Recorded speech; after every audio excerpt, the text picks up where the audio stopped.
আইছে এতগুলো এই তাগি সুতো নিয়ে, হুজুর কমপক্ষে 65 বছর হবে বয়স।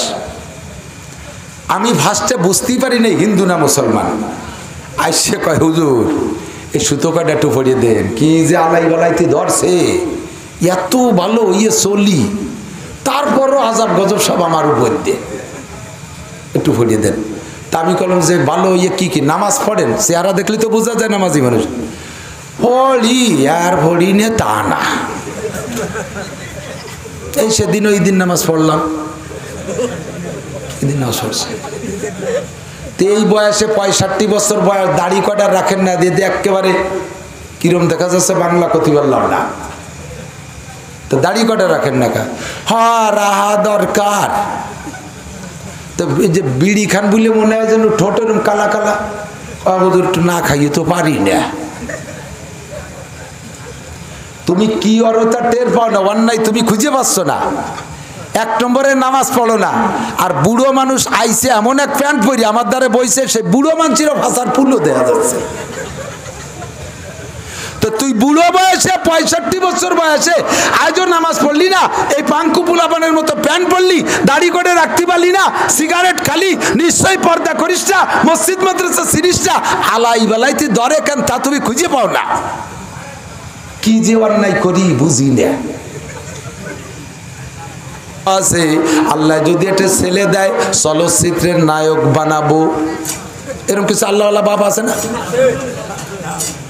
আল্লাহ যদি মেয়ে দেয় তাহলে একটা নায়িকা বানাবো।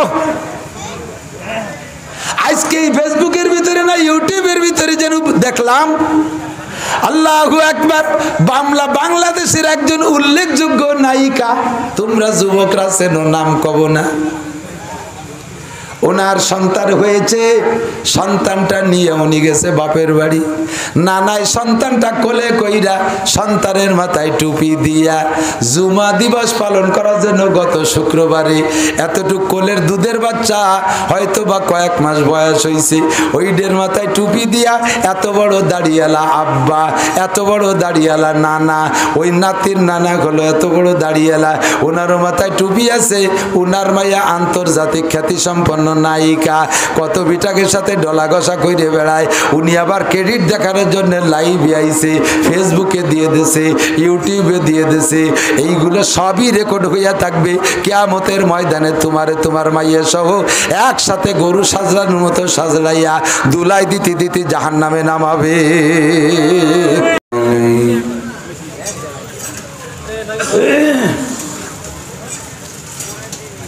ونعوذ بالله من شرور أنفسنا وسيئات أعمالنا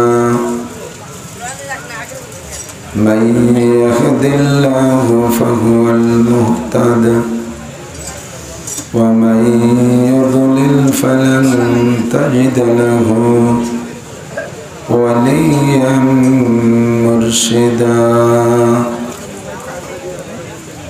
ونشهد أن لا إله إلا الله وحده لا شريك له ونشهد أن سيدنا وسندنا وحبيبنا وطبيب قلوبنا ومولانا محمدا عبد الله ورسوله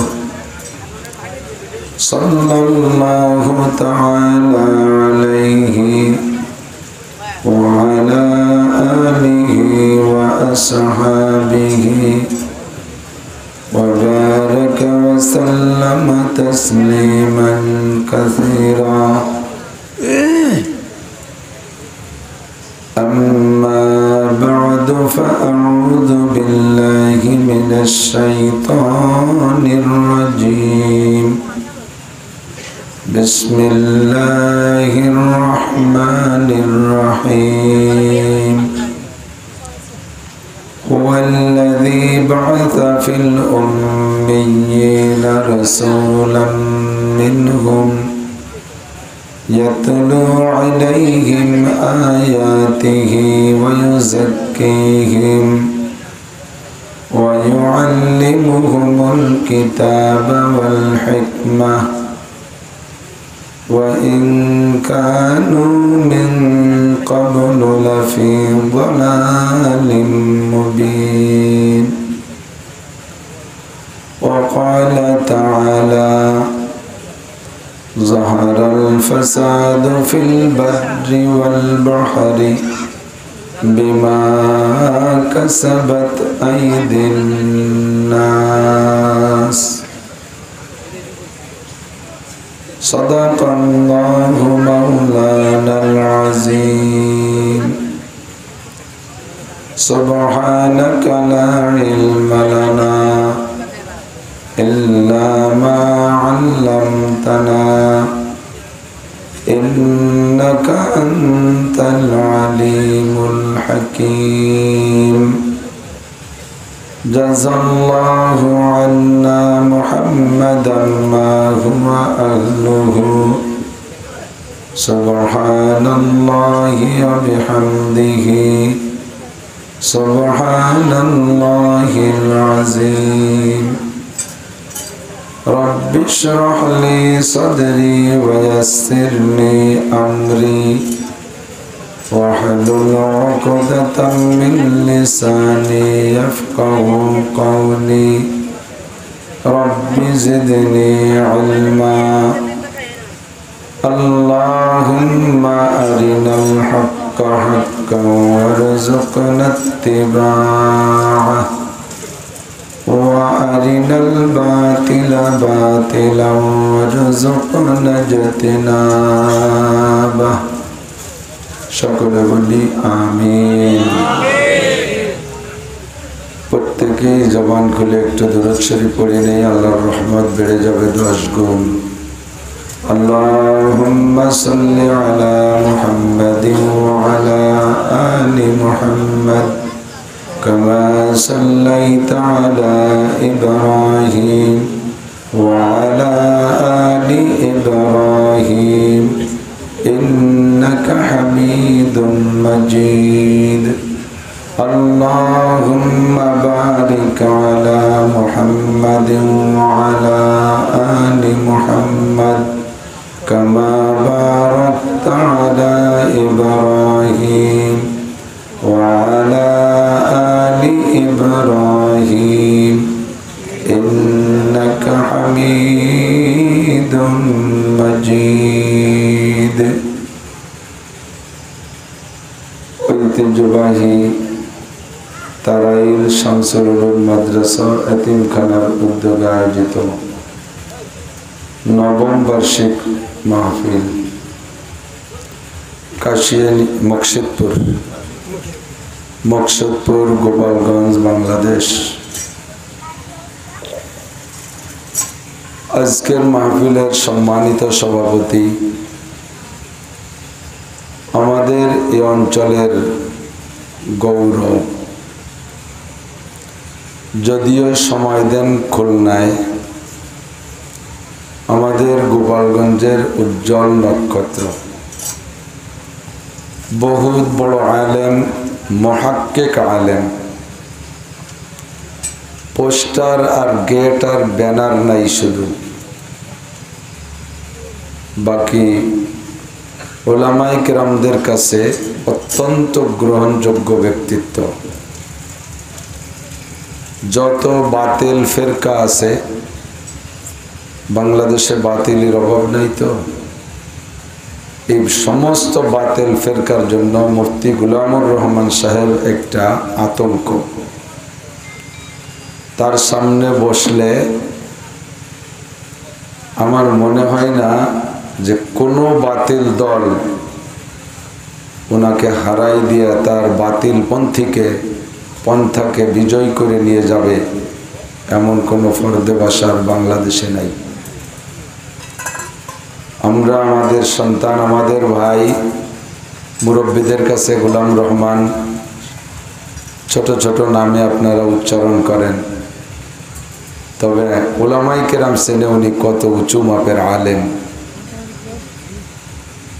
আলোচনা করেছে ঈশার পরে, কাটা কাটা কথা, সুর নাই, তাল নাই, গান নাই, গজল নাই, রস নাই, গুড়ি ভরা। আপনারা যে রুচি নিয়ে আসেন সেই রুচি উনি হয়তো দিতে পারে না, তবে ওনার একদিনের ওয়াজ যদি আমি শুনি ওই দুইয়েই 3-4 বছর খাতি পারি। এত গুরুত্বপূর্ণ, এত বিষয় ভিত্তিক উনি কথা বলেন। উপযুক্ত একজন মানুষকে আজকের মাহফিলের সভাপতি পাওয়ায় আমাদের ওলামায়ে কেরামের দিলটা ভরে গেছে। মনক্ষুণ্ণ হবেন না, যে পরিবেশ যেমন সে পরিবেশের সভাপতিটা তেমন হওয়াই উচিত, ঠিক না? ওয়াজ মাহফিলের সভাপতি দাড়ি নাই, সুবহানাল্লাহ, কি আল্লাহ না, আপনারা কইছেন, আমি কইনি, আমার দোষ দিতে পারবেন না। ওয়াজ মাহফিলের সভাপতি পাশে বসা, আমি বারবার খালি মাইক্রোফোনে আতর মাখাই আর পকেটেতে নাকে আতর মাখাই, বক বক করে সিগারেটের গিরান আসে না, হে তার গায়েও সিগারেট হয়ে গেছে, জামা কাপড়ও সিগারেট হয়ে গেছে, সে নিজেও একটা সিগারেট হয়ে গেছে, এক মাথা ধরাই আর এক মাথায় টান দিলি নিশা পায়। এইরকম লোক সভাপতি, দেখলেই ওয়াজ ভুলে যাই।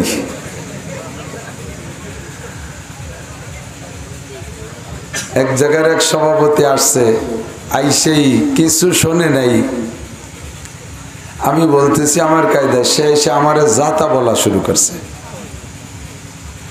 রানিং চেয়ারম্যান, তাও সভাপতি ওই মাহফিলের। পরে জানলাম যে উনি মাল খাইয়ে আইছে বলে তাল হারাই ফেলাইছে।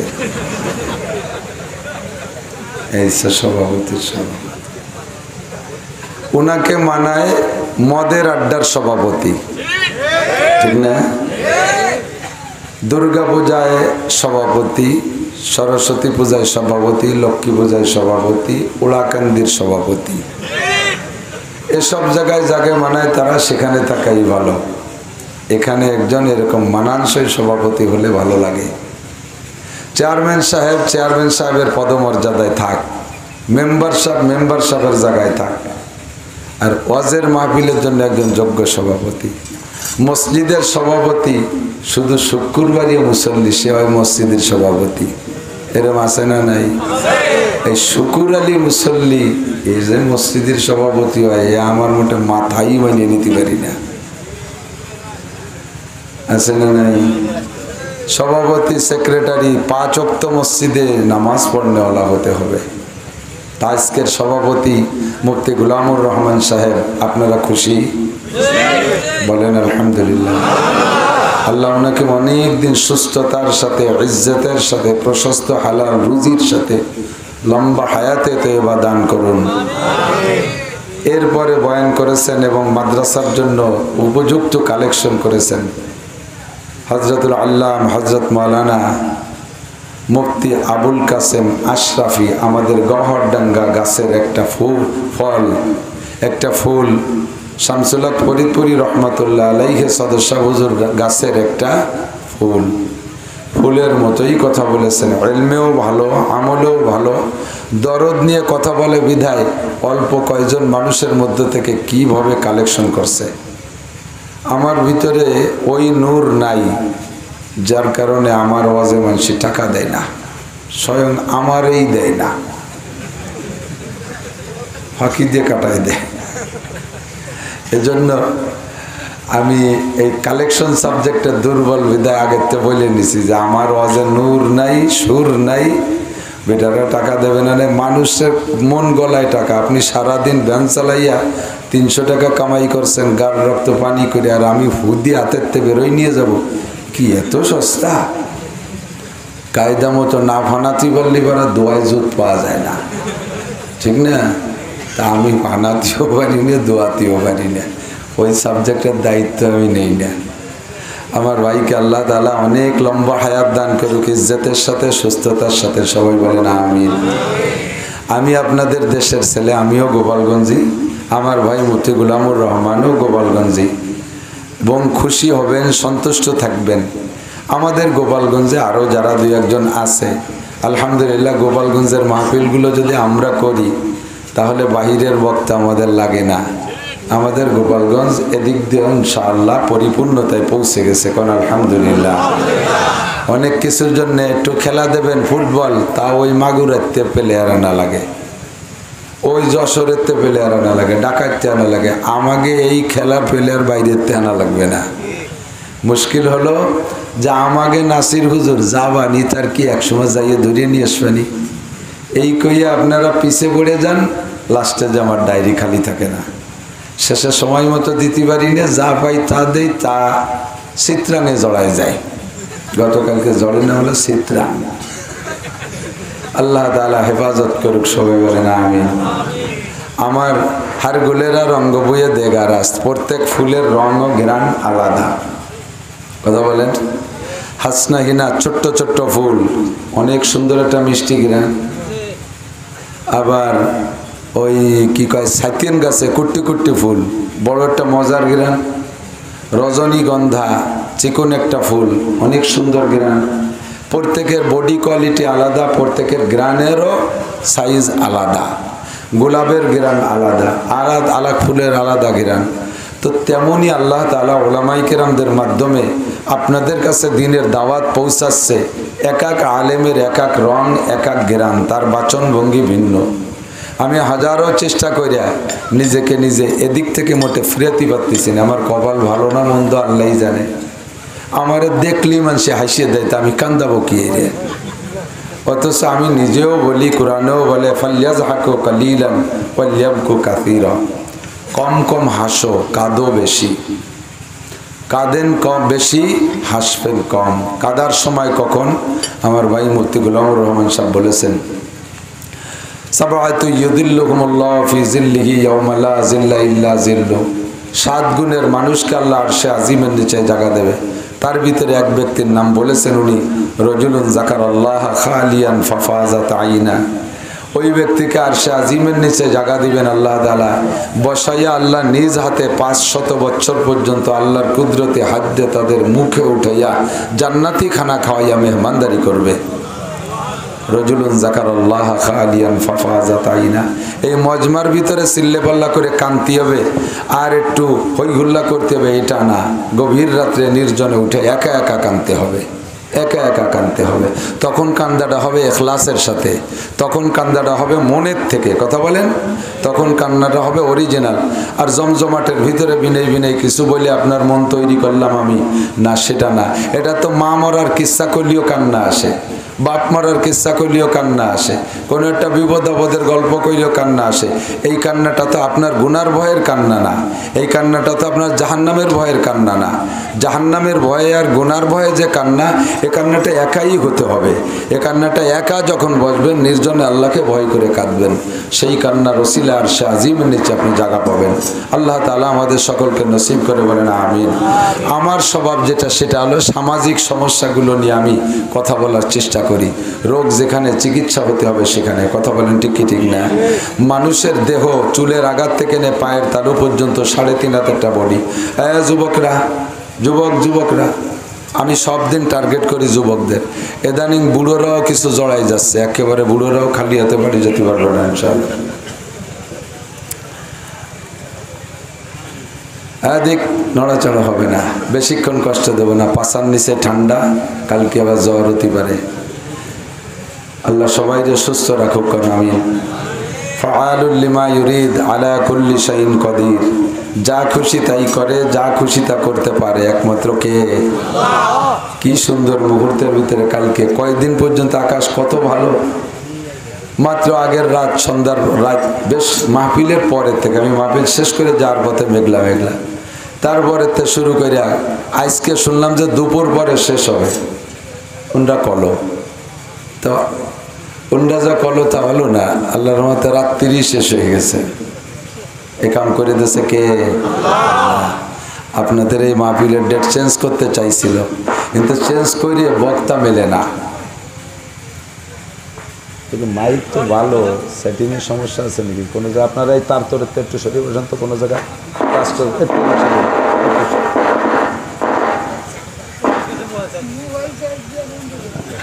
দেখ না মোবাইলই তো গাড়ি আসছে না, মানে আপনার মোবাইল দিয়ে মেজাজ খারাপ রাখতেছে তাই ঠিক করছে না, আসলে হতে অসুবিধা হচ্ছে না।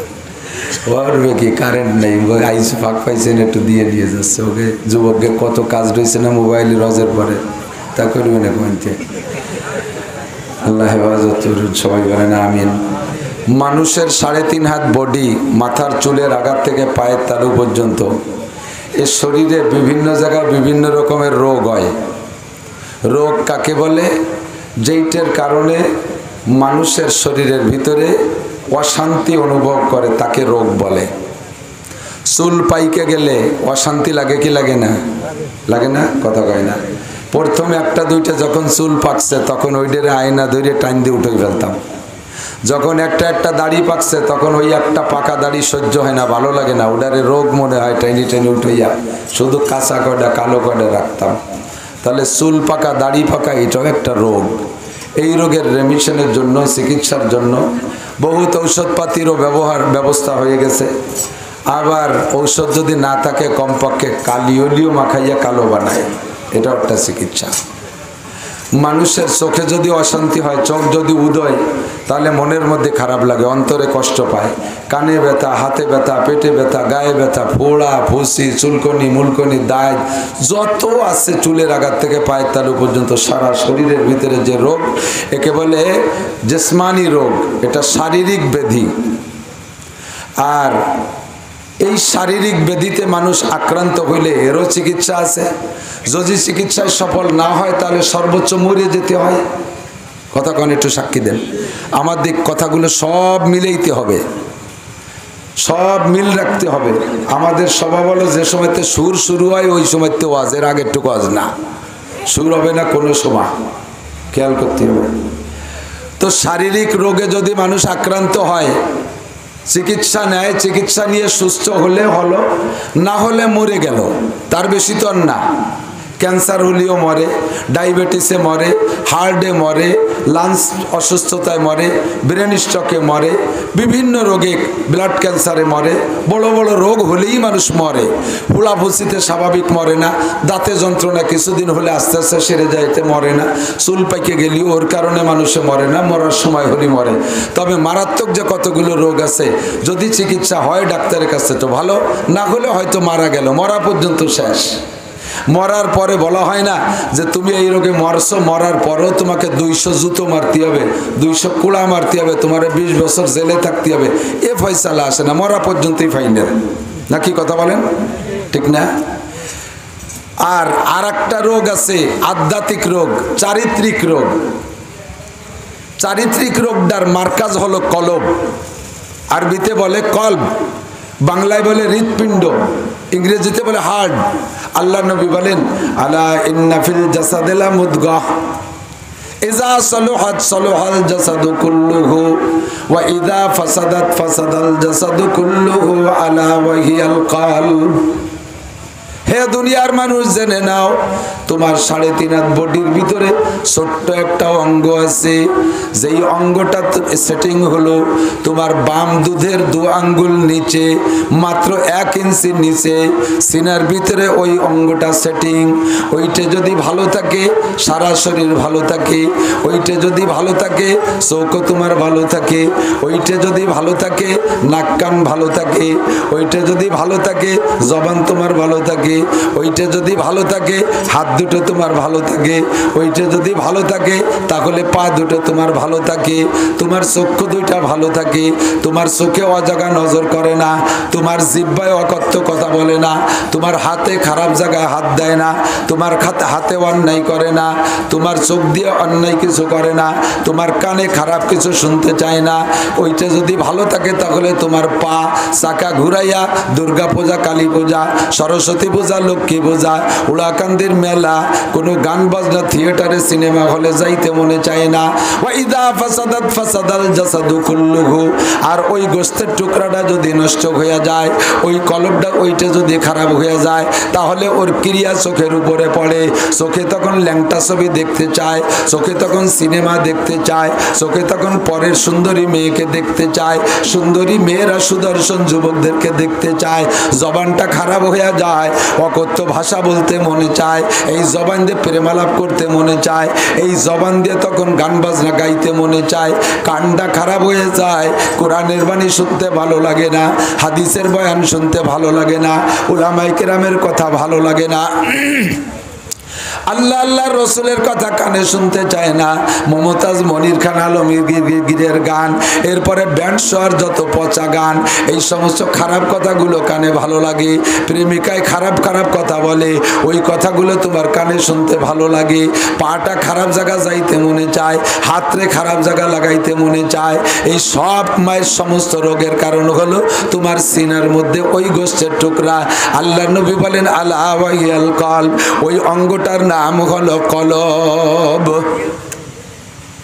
কলব খারাপ তো সব খারাপ। এবার কলবের চিকিৎসা কে করবে? ওই কলবের বডিতে একটা রোগ আছে, যেই রোগটার নাম হলো হার্টের রোগ। ওই বডি কলবের রোগ হইলে ওইটার চিকিৎসার জন্য হার্ট বিশেষজ্ঞরা চিকিৎসা করে। দেশে হইলে ভালো, নইলে বিদেশে যাইতে হয়। যে জায়গা গেলে ভালো চিকিৎসা হয়, সে জায়গা আপনার ওই হার্টের বডি চিকিৎসার জন্য যাওয়া যায়। কিন্তু হার্টের আভ্যন্তরীণ একটা গোপন চরিত্র আছে। সোজা হয়ে আসছেন, ঘুমাই যাচ্ছেন নাকি মুরব্বী? ওকে ডিস্টার্ব হয়, সোজা হয়ে যান। ওই হার্টের আভ্যন্তরীণ একটা রোগ আছে, ওই রোগটার চিকিৎসা দুনিয়ার কোনো ডাক্তারে করতে পারে না। কথা বলেন ঠিক কি ঠিক না?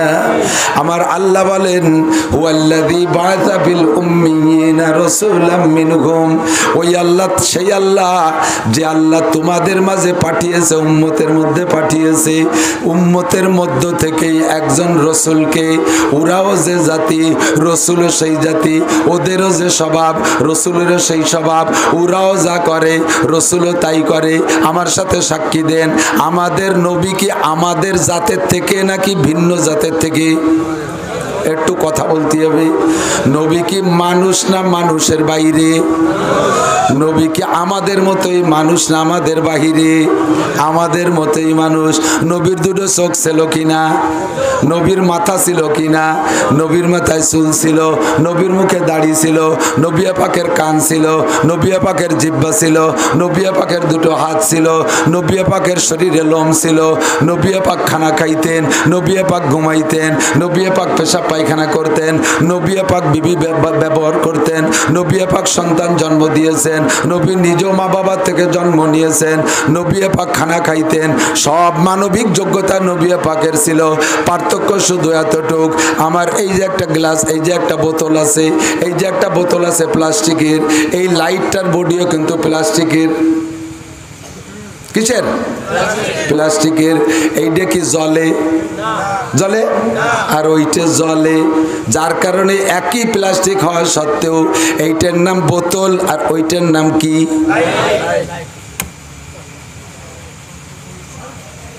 জম্মের মিলা মিলছে না? আমিও মানুষ, নবীও মানুষ। আমার মধ্যে পানি আর নবীর মধ্যে নূরের লাইট। কথা কোন ঠিক ঠিক না? আল্লাহর নবুয়তের লাইট নবীর মধ্যে, কোরআনে কারিমের লাইট নবীর মধ্যে, ওহির লাইট নবীর মধ্যে। পার্থক্য শুধু ওই জায়গায়। দোস্ত যুবক, আর একটু ভালো করে বুঝে না, মনে রাখবা। 10টা বাকার আয়াত গর্জে বাসাত সারে মার রেখে দাও, কাজে লাগবে। যদিও সাপের মাথা, কোনো কোনো সময় সাপের মাথাও কাজে লাগে। আমাদের মাননীয় জননেত্রী প্রধানমন্ত্রীর নাম কি জানে না এমন কোনো মানুষ নেই, সকলেই জানি। এবং খুব সফল প্রধানমন্ত্রী। কেউ না যদি শকর করে, আমরা দক্ষিণবঙ্গওয়ালারা শকর না করলে অন্যায় হবে। সকালবেলা ঢাকা ভোরে যাইয়ে ডাক্তার ডুক্তার দেখাইয়ে দুপুরের আগে বাড়ি এসে ভাত খাই। পারছো কোনোদিন? বাবার ভুসি, দাদার ভুসি, ও ভুসি তো আরো বেকায়দা ভুসি ছিল। এই নগদ ভুসিতে গত বছরও কি পারছি? আল্লাহ বলেন আলহামদুলিল্লাহ। প্রধানমন্ত্রীর পরিশ্রম নিয়ামত কার? আরে আসতে কয় পদ্মা সেতু কার নিয়ামত? কে দিছে? প্রধানমন্ত্রীকে আল্লাহ করাইছে, পাঠাইছে, মাল পাঠাইছে, ম্যাটেরিয়ালস কে? জননেত্রী শেখ হাসিনা প্রধানমন্ত্রী। উনাদের টুঙ্গিপাড়ায় কি আর হাসিনা নামে কি কোনো মহিলা থাকতে পারে কি পারে না? অবশ্যই আছে। তো প্রধানমন্ত্রী হাসিনাকে আল্লাহ জাইদে জাইদে বানাইছে 4 ম্যাটেরিয়ালস। আবু আতিশ কাকো বাদু বান্দান, আবু আতিশ কাকো বাদু বান্দান, বামানো তো মুর্দাবা হক জিন্দান। মাননীয় প্রধানমন্ত্রী জননেত্রী শেখ হাসিনাকে বানাইছে আল্লাহ আগুন পানি মাটি বাতাস 4টে দিয়া। ওরে টুঙ্গিপাড়া আরো হাসিনা আছে, তাকেও বানাইছে আল্লাহ তাই দিয়া। ওই টুঙ্গিপাড়ার অন্য হাসিনার দাম আর প্রধানমন্ত্রী হাসিনার দাম কি এক? বডিগত যোগ্যতা সবই মানবিক যোগ্যতা একই। ভিতরে একটা জিনিস পার্থক্য আছে, ওনার ভিতরে আমরা সকলে সমর্থন দিয়ে ভোট দিয়ে একটা ক্ষমতা দিছি, প্রধানমন্ত্রীত্বের লাইট ওনার মধ্যে জ্বালাই দিছি, তাই উনি অতটুক মহিলা হয়ে প্রধানমন্ত্রী। উনি যা বলে ডিসি সাহেব মানে, উনি যা বলে এসপি সাহেব মানে, উনি যা বলে সেনাপ্রধানের মানা লাগে, উনি যা বলে আর্মি কি বলে বিডিআর প্রধানের মানা লাগে, উনি যা বলে মন্ত্রী সকলের মানা লাগে। লাগে কি লাগে না? একই মানুষ, পার্থক্য শুধু এতটুক, তারে চেয়ার দেওয়া হয়েছে আর আমারে দেওয়া হয় নাই। আমি আর নবী একই মানুষ। নবীকে আল্লাহ তাআলা পতাকা দিয়েছে, আমারে দেয় নাই। নবীকে আল্লাহ চেয়ার দিয়েছে, আমারে দেয় নাই। নবীর আল্লাহ ওহী দিয়েছে, আমারে দেয় নাই। বন্ধুরে অন্য সব দিক দিয়ে আমি আর নবী একই রকম, ঠিক কি ঠিক না? আল্লাহ বলে দিয়েছে হুয়াল্লাযী বাআসা ফিল উম্মিয়িন। ফাঁকে একটু ভুল সংশোধন করে দিয়ে যায়। অনেকেই ধারণা যে নবী নূরের তৈরি। এ কথা বললে আমাদের লস হয়, মনে কি লস হয়? নূর আলো নূরের তৈরি ফেরেশতা। নবীকে যদি নূরের তৈরি বলি, নবী ফেরেশতাদের দলে চলে যায়। আর নবীকে যদি মাটির তৈরি না বলি আর নূরেরও তৈরি না বলি, তাহলে নিশ্চয়ই আগুনের তৈরি বলবো। তাহলে নবী চলে যায় জিনদের দলে। আর যদি বলি আগুনও না মাটিও না নূরও না, আগুনও না মাটিও না নূরও না, তাহলে আর একটা আছে বাতাস। তাহলে নবী চলে যায় বাতাসের দলে, আমাদের দলে থাকে না। বন্ধুরে, আমরা হাতে ধরে এত বড় লস কেন করব? আল্লাহ বলেছে নবী তোমাদের থেকে, আর আমরা ধরে বাঁধে নূরের থেকে বইলা ফেরেশতাদের দলে পাঠাই দেই। এত বড় বোকামি করা ঠিক হবে না। কথা বলেন ঠিক কি ঠিক না? নবীরে নবীর মর্যাদায় রেখে বড় রাখেন। আমরা গোপালগঞ্জের সন্তান, আমরা জব দিলে ভালো হবে। আমাদের মাননীয় প্রধানমন্ত্রীর বাড়ি কোন জায়গায়? আবার ভালো করে কন, জোর হলো না? আপনার মায়েরে বিয়ে দিয়েছেন, আপনার বাড়ি তো কোন গ্রাম? তারাইল বা কাউনিয়া। আপনার মেয়েটারে বিয়ে দিয়েছেন ফরিদপুর, মেয়ের নাম সালেহা। আপনার যদি বলা হয় কাকা ব্যাটিং বুটিং নিয়ে কোন জায়গা যাচ্ছেন, আপনি কি বলবেন? বলবেন সালেহাকে বাড়ি যাচ্ছি। সালের বাড়ি কোন জায়গা? সালেহারে বিয়ে দিয়েছেন ফরিদপুর। সালেহার জন্মভূমি আপনার এই কাউনিয়া তারাইল। এবার সালেহারে বিয়ে দিয়েছেন ফরিদপুর।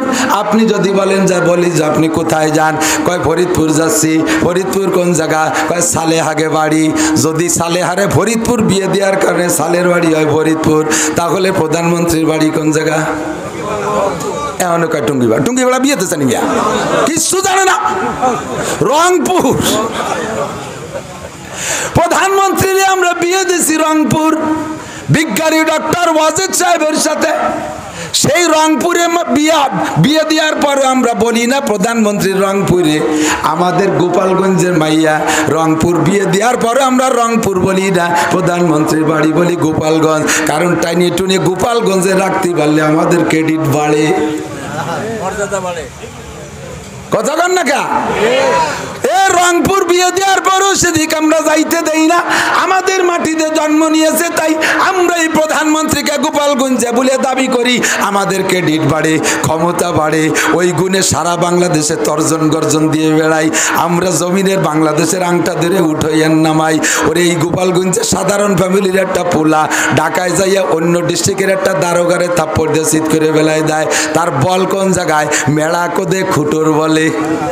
খুঁটো হলো প্রধানমন্ত্রী। কতক্ষণ ঠিক ঠিক না বন্ধুরে? তাহলে প্রধানমন্ত্রী যে গোপালগঞ্জের টাইনে রাখো, এ স্বার্থটা বোঝো। নবীরে যদি নূরের তৈরি কও, নবী চলে যায় ফেরেশতার দলে, তোমার স্বার্থ জিরো হয়ে যায়। এটা কি কোনো দিন বোঝো না?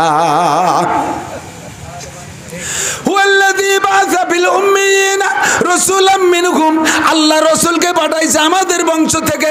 বলেন আলহামদুলিল্লাহ। নবীর দায়িত্ব কি? চারটে কাজ। এই আমার দিক চারটে কাজ। জোরে বলেন কয়টা কাজ? জোর হলো না। এক নম্বরে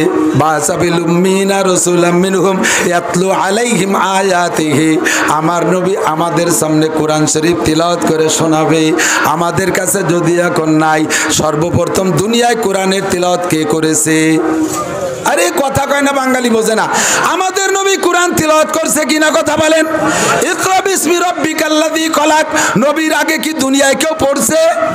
ইয়াসিন সূরা নবীর আগে কেউ পড়ছে? আলহামদু সূরা মানব কুলে নবীর আগে কেউ পড়ছে? আমার নবী আলিফ আলহামদু সূরা থেকে নিয়ে সূরা নাস পর্যন্ত তিলাওয়াত করেছে। ইয়াতলু আলাইহিম আয়াতিহি, এক নম্বরে তিলাওয়াত করার জন্য কোরআনে কারীম। ইয়াতলু আলাইহিম আয়াতিহি। দুই নম্বরে ওয়ায়ুযাক্কিহিম, প্রত্যেকটা মানুষের কলবে রোগ আছে, প্রত্যেকটা মানুষের চরিত্রে রোগ আছে। এই চরিত্রের রোগের চিকিৎসার জন্য আমার আপনার নবীকে আল্লাহ পাঠাইছে। চরিত্রের মধ্যে রোগ আছে না নাই? এই চারিত্রিক রোগ কি? এই রোগগুলো নির্ণয় করার জন্য আল্লাহ নবীকে পাঠাইছেন। নবী পাক ডায়াগনোসিস করেছেন আমার আল্লাহর কোরআন দিয়া। আমার আল্লাহর রসুল আমার চারিত্রিক রোগের ডায়াগনোসিস করেছেন, রোগ নির্ণয় করেছেন, চেক আপ করেছেন কোরআন দিয়া আর নবী পাকের হাদিস দিয়া। বন্ধুরে, এই চেক আপের মাধ্যমে উম্মতের কি কি রোগ আছে সমস্ত রোগগুলো ধরাই দিয়েছে। এবার নবী পাক চলে গেছেন। নবী বলেন ইন্নাল উলামা ওয়ারাসাতুল আম্বিয়া, নবীদের পরে উম্মতের চারিত্রিক রোগের চিকিৎসা করার জন্য আমার পরে অ্যাসিস্ট্যান্ট নবী রেখে গেলাম উলামায়ে কেরাম রে। উলামায়ে কেরাম তোমাদের চারিত্রিক রোগের চিকিৎসা করবে, ডায়াগনোসিস করবে কোরআন আর হাদিস দিয়া, আর ঔষধ দেবে এজমা আর কিয়াস দিয়া। এই ডায়াগনোসিস করবে কোরআন আর হাদিস দিয়া, আর ঔষধ দেবে এজমা আর কিয়াস দিয়া। কোরআন তো চেনেন, হাদিসও চেনেন। এই দুইটা মেশিনে আপনার রোগ নির্ণয় করবে কি কি রোগ আপনার আছে। এবার চিকিৎসা দেবে এজমাই সাহাবা আর কিয়াসে উলামা। এই দুইটা মেশিন, এই দুই প্রকার চিকিৎসা আপনার হবে।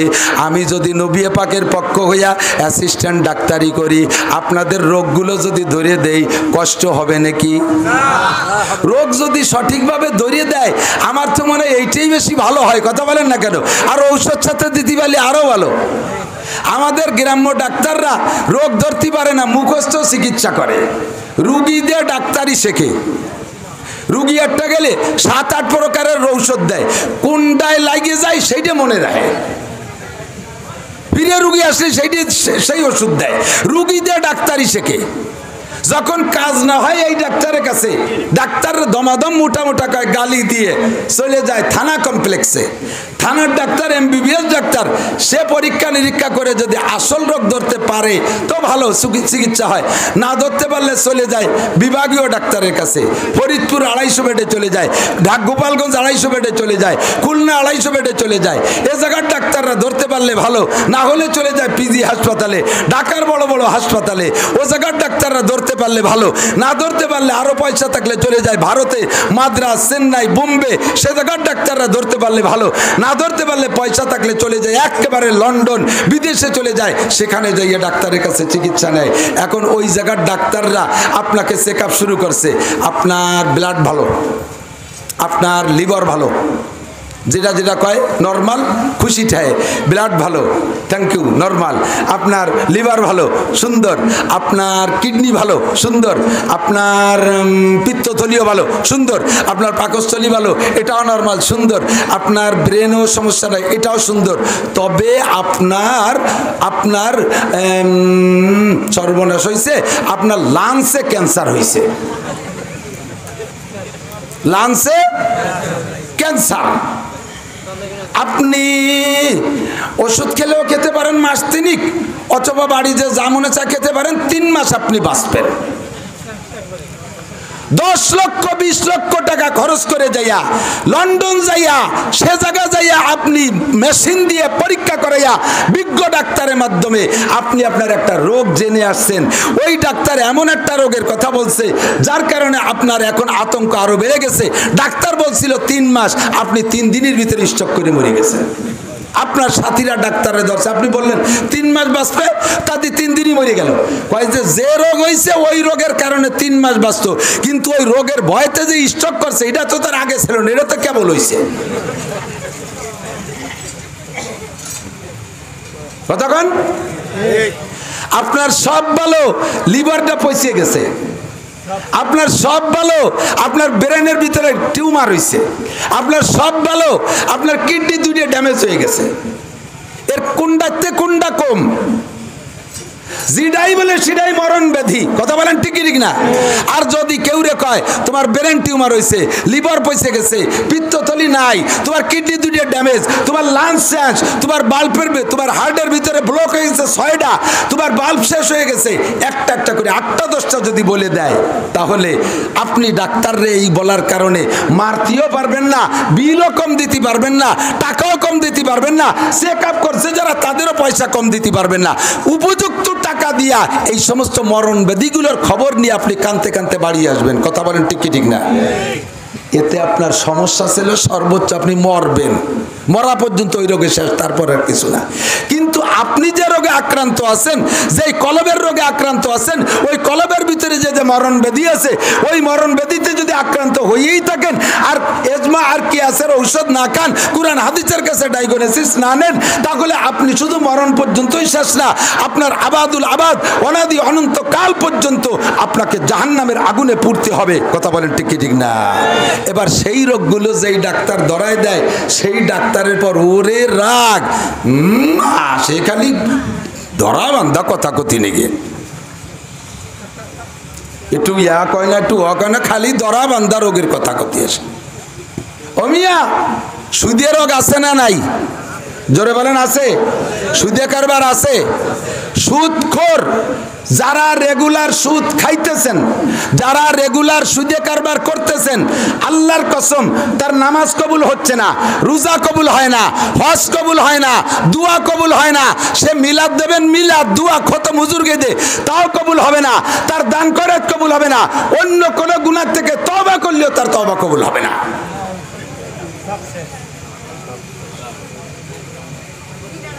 ও সুদখোর আছে না নাই? হাজারে হাজার টাকা, সাথে 100 টাকা নিয়ে পাল্টি আছে। কথা বলেন আছে? আসতে কয় কেন? তাহলে মনে হয় সাপ হয়ে গেছে, দিকে নাই সুদে কারবার। হাজারে হাজার টাকা, সাথে 1 মণ ধান, হাজারে হাজার টাকা, সাথে 100 টাকা, হাজারে হাজার টাকা, সাথে 150 টাকা, এইরকম ভাবে বহুভাবে কায়দা করে খাইতেছেন। আল্লাহ নবী বলেন, আর রিবা সাবউনা জুজআ, সুদ খাইলে সুদের ভিতরে 70 প্রকার গুনাহ আছে। সুদের ভিতরে দেনেওয়ালা খানেওয়ালা, দেনেওয়ালা খানেওয়ালা উভয়ের জন্য সমান গুনাহ, 1 2 জনের জন্য সমান গুনাহ। দেনেওয়ালা খানেওয়ালা 70 প্রকার গুনাহ করো। আলাহা 1 নম্বর গুনাহ হলো হারবুম বিল্লাহি ওয়া রাসূলিহি, আল্লাহ আল্লাহ রাসূলের সাথে যুদ্ধ করা।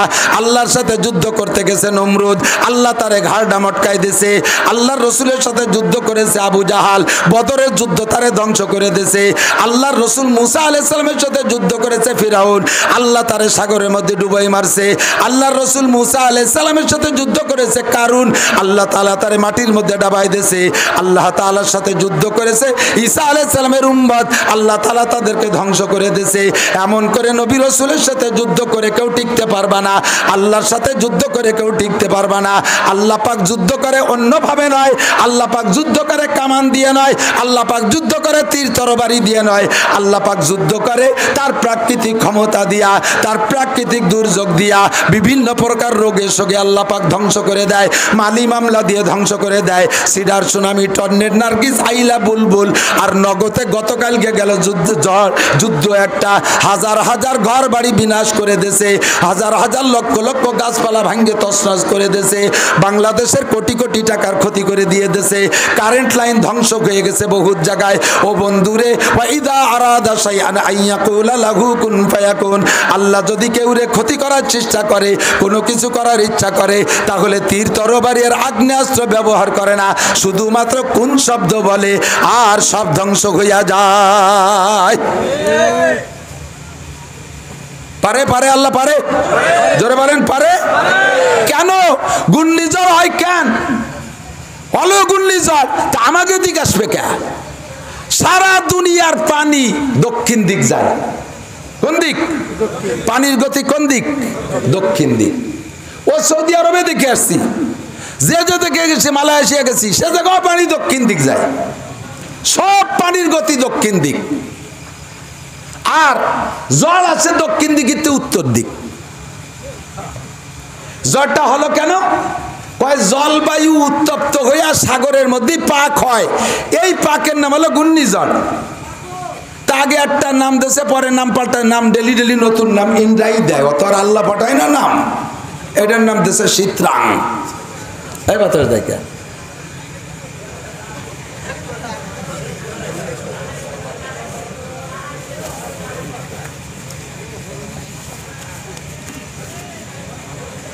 আল্লাহ।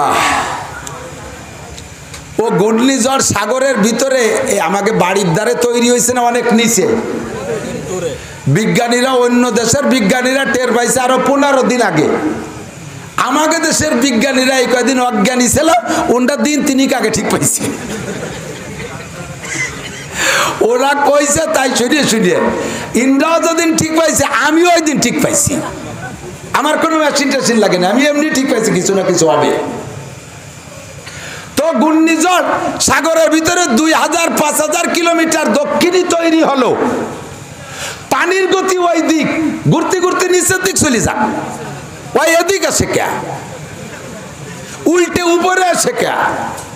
এই উল্টে উপরে আসে সুদ করে সুদা করার জন্য, ঘুষ করে সুদা করার জন্য, জিনা করে সুদা করার জন্য, দুর্নীতিবাজকে সুদা করার জন্য, রাস্তা মারিয়ে খায় যে সমস্ত কন্ট্রাক্টর তাকে সুদা করার জন্য, ওই কারেন্টের লাইন মারিয়ে খায় যারা তাকে সুদা করার জন্য উল্টো দিক ঘুরিয়ে আসে। কথা বলেন ঠিক ঠিক না?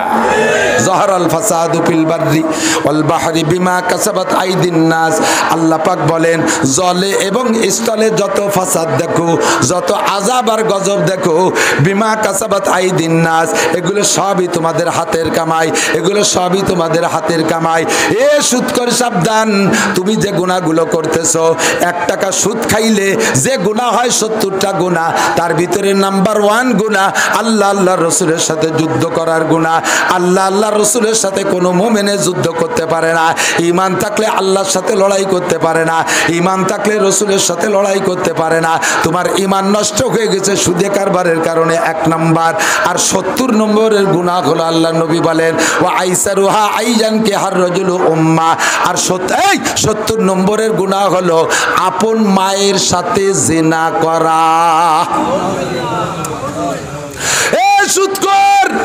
সুদখোর নারী আর পুরুষ, নারীরা যদি সুদ খাও, বাপের সাথে জিনা করো, সুদে কারবার বাপ বাদ দিয়ে বাপরে নিয়ে ঘুমাও।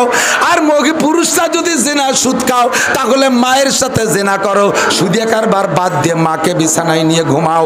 এইটা যদি না পারো, তাহলে সুদে কারবার ছেড়ে দাও। আর ওইটা অবশ্যই পারে এমন কোনো দুশ্চরিত্রবান মানুষ আমার জানা নাই। ও দোস্তরে, মায়ের সাথে জিনা করা মানুষের খবর জানি না। যদি কোনো কেউরে জানেন যে ওইটা সুদে কারবার করে, ওরে সমাজের থেকে বাদ দেবেন। মসজিদের কোনো কমিটির সদস্যের মধ্যে সুদ করে রাখবেন না, মাদ্রাসার কমিটির মধ্যে সুদ করে থাকবে না, কোনো ধর্মীয় প্রোগ্রামের মধ্যে সুদ করে কোনো পদ থাকবে না, কোনো স্থান থাকবে না। সুদখোর খোদার গজব, সুদখোরের উপরে আল্লাহ লানত আর অভিশাপ 24 ঘন্টা পড়তে থাকে।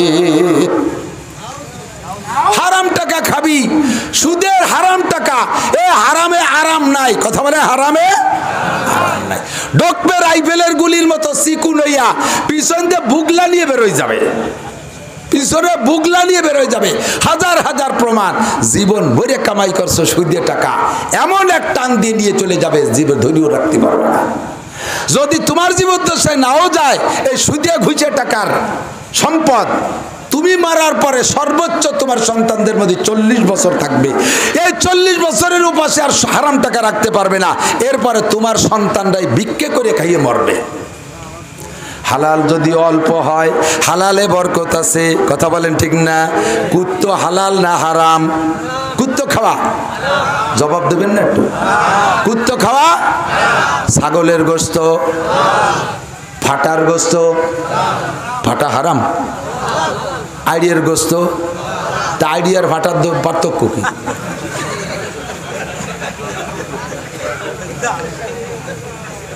ফাটার গোস্ত হালাল, হ্যাঁ 100 বার হালাল। আইডিয়া যদি হালাল হয় তা ফাটাও হালাল। ফাটায় কি হচ্ছে? ওরে আল্লাহ যা দিচ্ছে তা সহ ঘুরিয়ে বেড়াচ্ছে। ফাটা হালাল, হিন্দুরা বলি দিয়ে খাই বলে হারাম হয়ে গেছে তা না।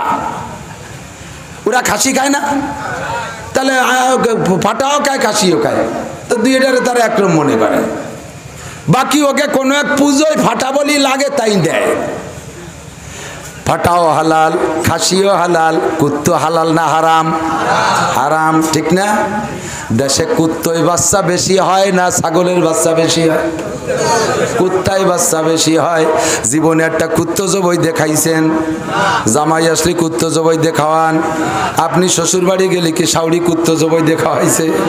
ছেলেরা কি খায় কি কুত্তো জবই দেন? আমরা কি কুরবানির সময় কুত্তো জবই দেই?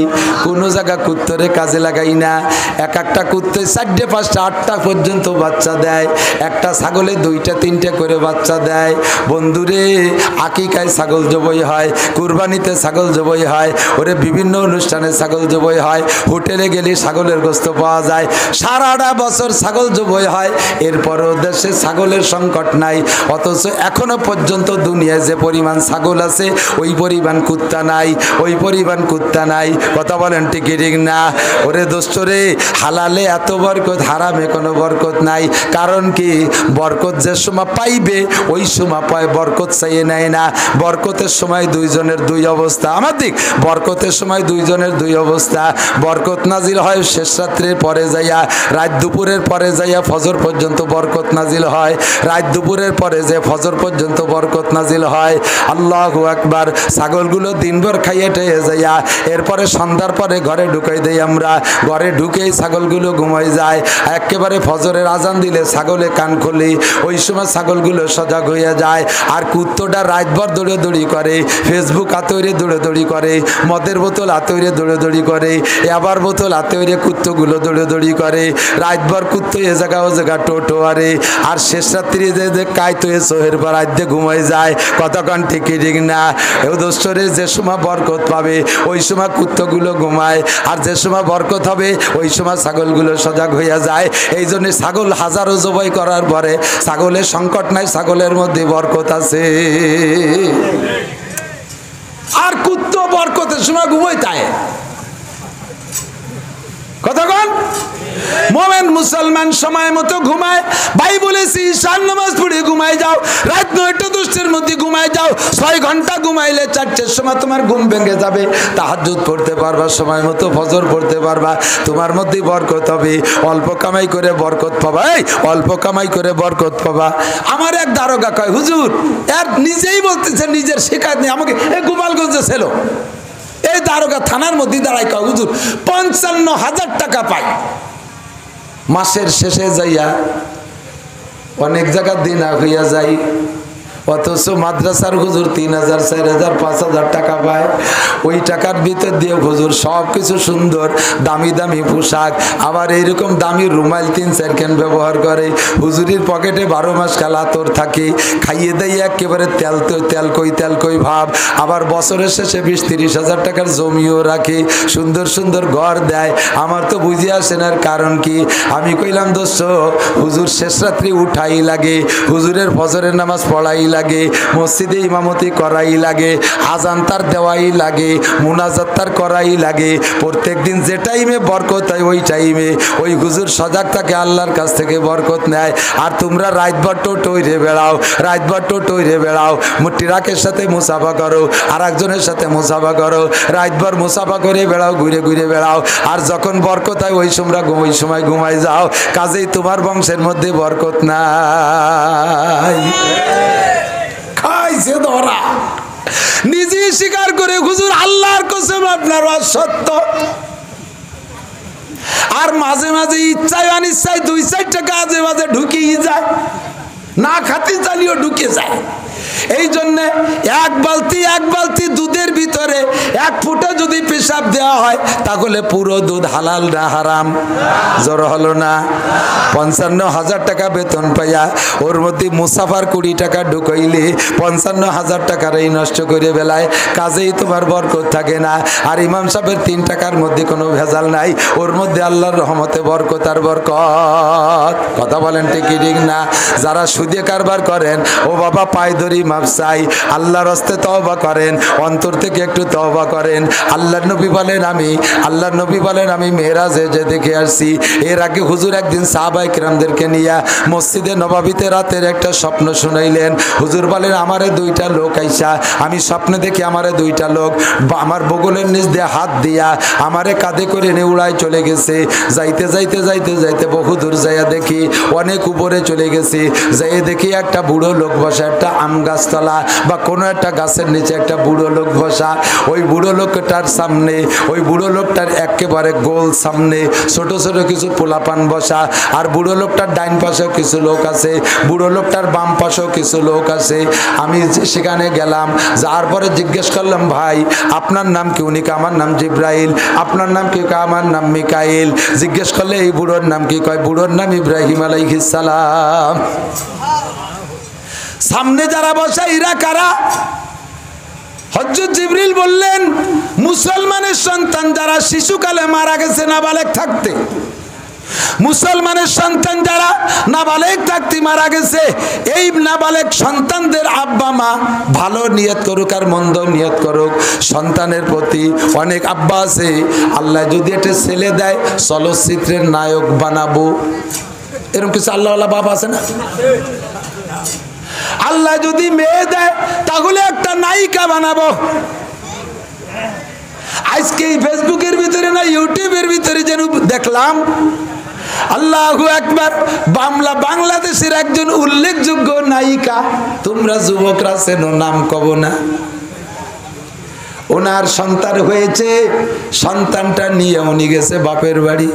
নানাই সন্তানটা কোলে কইরা সন্তানের মাথায় টুপি দিয়া জুমা দিবস পালন করার জন্য গত শুক্রবারে এতটুক কোলের দুধের বাচ্চা হয়তো বা কয়েক মাস বয়স হয়েছে, ওইদের মাথায় টুপি দিয়া এত বড় দাড়িয়ালা আব্বা, এত বড় দাড়িয়ালা নানা, ওই নাতির নানা হলো এত বড় দাড়িয়ালা, ওনারও মাথায় টুপি আছে। ওনার মাইয়া আন্তর্জাতিক খ্যাতি সম্পন্ন নায়িকা, কত বিটাকের সাথে ডলা ঘষা করে বেড়ায়। উনি আবার ক্রেডিট দেখানোর জন্য লাইভে আইছে, ফেসবুকে দিয়ে দিছে, ইউটিউবে দিয়ে দিছে। এইগুলো সবই রেকর্ড হইয়া থাকবে কিয়ামতের ময়দানে। তোমার মাইয়া সহ একসাথে গরু সাজলানোর মতো সাজলাইয়া দুলাই দিতে দিতে জাহান্নামে নামাবে। কত বড় নিম্নমানের চরিত্রের বাপ, তার মাইয়া অর্ধ উলাঙ্গিনী হইয়া কখনো আবার ল্যাংটা গুইয়া পুরুষের সাথে পর পুরুষের সাথে শুটিং এ যায়, আর সেই বাপ সেই মেয়ের বাপ হইয়া দাড়িওয়ালা বাপ হয়ে সে আসে ইউটিউবে ফেসবুকের ভিতরে বিটাকের সাথে সাক্ষাৎ করতে। তুমি বড় কাপড়ে রাস্তায় দিয়ে ঘুরবা, পারলি ঘরের মধ্যে বসে থাকবা, এই হবে সবচাইতে উচিত। আমার মাইয়া আপনার মেয়ে নায়িকা হইয়া পর পুরুষের সাথে শুটিং করুক, এইটা কি কোনো মুসলমানের আব্বার রুচি হতে পারে? কোনো মুসলমান আব্বার রুচি হতে পারে? এর চাইতে বড় নিম্নমানের রুচি হতে পারে না। কথা বলেন ঠিক কি ঠিক না?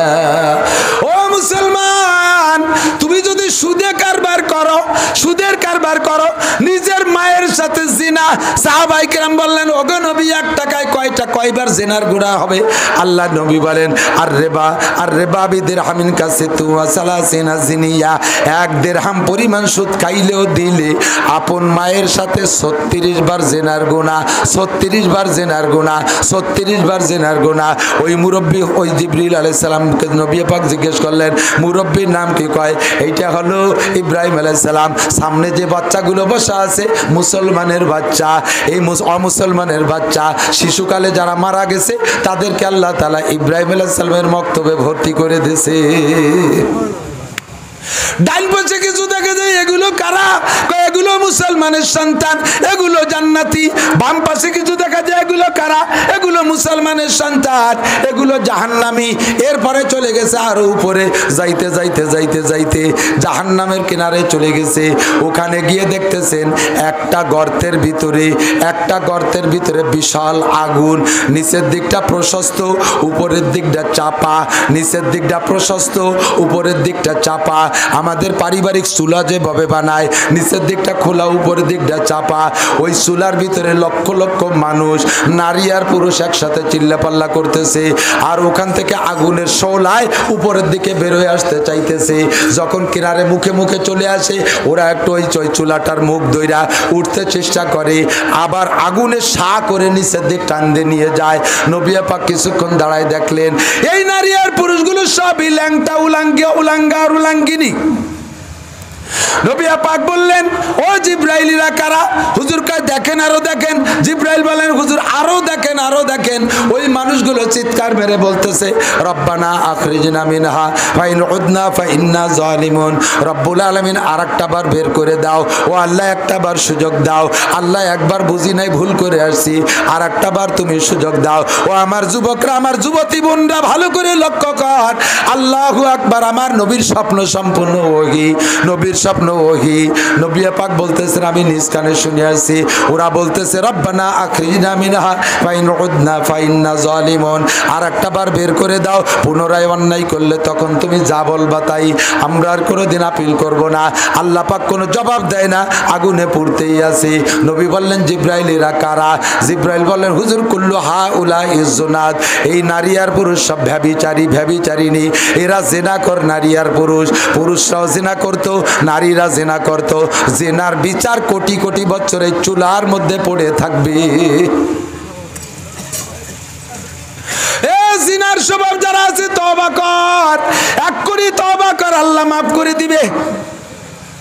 আল্লাহ পাক বলেন কুল ইয়া ইবাদি আল্লাযীনা আসরাফু আলা আনফুসিহিম লা তাকনাতু মির রাহমাতিল্লাহ ইন্নাল্লাহা ইয়াগফিরুয যুনুবা জামিআ। তওবা করো, বিগত গুনাহ maaf করে দেবে। ফাউলাইকা ইউবাদদিলুল্লাহু সাইয়্যাতিহিম হাসানাত, গুনাহগুলো সব নেকি বানায় দেবে। কাজেই এক্ষুনি তওবার উপযুক্ত সময়। বুড়ো হয়ে শেষ বেলায় তওবা করবা, বুড়ো হবা কি হবা না তার ঠিক নাই, তার আগেই চলে যেতে হতে পারে। কথা বলেন ঠিক কি ঠিক না? যে কোনো সময় ডাক এসে যেতে পারে, এক্ষুনি তওবা করে ফেলো যুবক। একটু আগায় গিয়ে দেখে আর একটা জায়গায়, ওইটা হলো সম্পূর্ণ রক্তের সাগর, রক্তের সাগর। এই রক্তের সাগরের ভিতরে মানুষ হাবুডুবু খাইতেছে, বিশাল ঢেউ হচ্ছে, রক্তের ভিতরে আবার আগুন যেন তুফান খেলতেছে, আগুনের ঢেউ। ওর ভিতর দিয়ে লোকগুলো কোনো মতে সাঁতার কেটে কিনারায় আসতে চাইতেছে। কাছে কাছে যখন চলে আসে, কিনারায় একটা লোক বসা, বড় একটা পাথর দিয়ে মুখের উপরে আঘাত করে, আবার যত দূর থেকে আসলো তত দূর সরে চলে যায়, আবার ফিরে আসে, আবার চলে যায়, আবার ফিরে আসে, আবার চলে যায়। এইভাবে রক্তের সাগরের মধ্যে যারা হাবুডুবু খাইতেছে, নবী পাক বললেন জিব্রাইল এই মানুষগুলো কারা? জিব্রাইল বললেন হুজুর এই মানুষগুলো হলো আপনার উম্মতের সুদখোর উম্মত এবং ঘুষখোর উম্মত। সুদখোর উম্মত এবং ঘুষখোর উম্মত। লক্ষ লক্ষ কোটি কোটি বছর তুমি রক্তের সাগরের মধ্যে হাবুডুবু খাইবা, যতকাল পর্যন্ত তোমার সুদে গুনাহ ঘুষে গুনাহ সম্পূর্ণ ক্ষমা না হবে, সম্পূর্ণ বিচার না হবে, অতদিন পর্যন্ত এই রক্তের সাগরের ভিতরে হাবুডুবু খাইবা।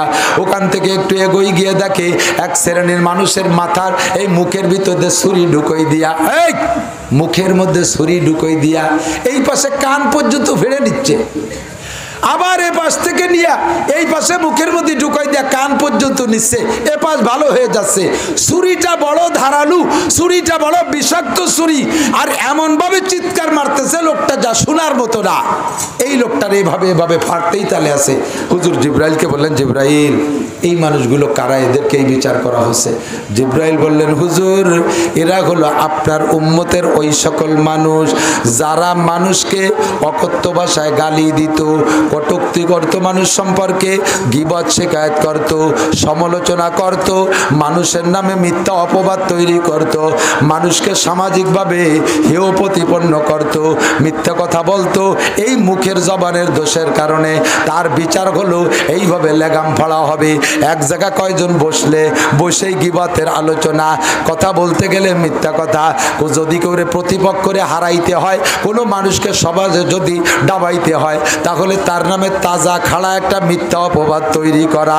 আছে না নাই? একদল মানুষ আছে না নাই? বিচার জেনে নাও আমার মা ও বোনেরা, মহিলাদের ভিতরে এই দোষটা খুব বেশি, পুরুষরাও করে, রাজনৈতিক অঙ্গনে খুবই বেশি। রাজনৈতিক নেতারা আর একজনের ডাউন দেওয়ার জন্য তাজা তাজা মিথ্যে কথা তার নামে আবিষ্কার করে। এই মিথ্যে কথার বিচার নবী বলেন তোমার এভাবে মুখ ফাড়া হবে, আমি দেখে আসছি। আর একটু আগাই গিয়ে দেখে হুজুর স্বপ্নে দেখতেছেন, দেখি মানুষ শোয়া, মাথার কাছে বিশাল পাথরের গাদি নিয়া একটা লোক দাঁড়িয়ে আছে। ওই লোকটার মাথায় পাথর দিয়ে এমনভাবে আঘাত করে মাথাটা চূর্ণ বিচূর্ণ হয়ে যায়, আবার পাথরটা ছিটে চলে যায় কত দূর। ওই পাথরটা কোলায় আনতে লোকটা যখন যায়, এদিকে মাথাটা আবার পূর্ণ ঠিক হয়ে যায়, আবার আইসা আঘাত করে, একের পর এক মারতে তালে আছে। জিজ্ঞেস করা হলো জিব্রাইলেরা কারা? কয় হুজুর এরা হলো আপনার উম্মতের বেনামাজি মুসলমান। এ পাশে কথা বলে কিনা? ও মুসলমান, এক ওয়াক্ত নামাজ ছাড়লে 2,88,00,000 বছর জাহান্নাম। কথা বলেন, এই নামাজকে যদি পড়ে না দেন, যদি কাজা করেন, তাহলে জোহরের নামাজে দুনিয়াবি কাজের ঝামেলায় যদি জোহরে না পড়ে আসরে পড়েন, আর এরপরে যদি ক্ষমা না চান, তওবা না করেন, তাহলেই হলো আপনাকে এক হুকমা দোজখে পড়তে হবে। আর এক হুকমা সমান সমান 2,88,00,000 বছর। যদি পড়িয়ে দিয়ে কান্নাকাটি করেন, তওবা করেন, মাপ চান, তাহলে 1 মিনিটও পোড়া লাগবে না, আল্লাহ মাফ করে দেবে। সুবহানাল্লাহ। আর যদি এক ওয়াক্ত নামাজ ছুটে গেছে তো কোনোদিন না পড়েন, তাহলে এর জন্য 80 হুকমা। কয় হুকমা? 80 হুকমা। আর এক হুকমা সমান সমান 2,88,00,000 বছর হইলে 80 হুকমায় কত বছর হয়? এক ওয়াক্তে নামাজের জন্য এতকাল জাহান্নামে পোড়া লাগবে। মুসলমানের অন্তরে মোটে ভয় ঢুকতেই পারতেছি না। কয় যে হুজুর একটু কুমাই কান তলি মানা যায়, অতদিন কি থাকবো নাকি? এক ওয়াক্তের পুরা পূর্তি পূর্তি তো শেষ, 6 বছর হয়ে যাব। আল্লাহ কয় না, 6 বছর হবে না। কুল্লামা নাতিজাত জুলুদুহুম বাদদালনাহুম জুলুদান গায়র। প্রত্যেক মুহূর্তে মুহূর্তে তোমাকে পোড়াইয়া শরীরের রক্ত মাংস শেষ করে দিয়ে সেকেন্ডের মধ্যে আরেকটা বডি তৈরি করে দেওয়া হবে। আর এই নতুন বডিতে আগের বডির চাইতে অনুভূতি শক্তি বেশি হবে। আগের বডিতে যে পরিমাণ অনুভব করতে, তার চাইতে নতুন বডিতে 100 গুণ বেশি শাস্তি অনুভব করতে পারবা। কোনোদিন শেষ হবে না, কোনোদিন শেষ হবে না, কোনোদিন শেষ হবে না। কতদিন শেষ হবে না? কয় জমিন থেকে নিয়ে আসমান পর্যন্ত মহা ফাঁকা আকাশ। এই মহাকাশ, এই এদিক তাকান, শুধু জীবন ভরে এই কথাগুলো আমরা বলি, জমিন থেকে আসমান পর্যন্ত ফাঁকা। এই ফাঁকাটা কয় মাইল তা একটু আন্দাজ করছেন? প্রথম আসমানের নিচে যে তারকাগুলো আছে, তার ভিতরে কোনো তারকা পৃথিবীতে একটু বেশি কাছে, কোনোটা একটু দূরে, কোনোটা তাইছে দূরে। তো সবচাইতে নিকটে যেই তারকাটা, এরা আসমানের নিচেই সব, সবচেয়ে নিকটে যেই তারকাটা, ওই তারকার কাছে পৃথিবীর থেকে উড়াল দিয়ে যাইতে কতদিন লাগে? বর্তমানে বিশ্বের সবচাইতে দ্রুতগামী যানবাহন রকেট ঘন্টায় ৩৮,০০০ কিলোমিটার চলে। এই ৩৮,০০০ কিলোমিটার চলে যেই রকেটটা, ওই রকেটটা ফ্লাইট করার পরে প্রথম তারকার কাছে যাইতে লাগবে ১.৫ লক্ষ বছর।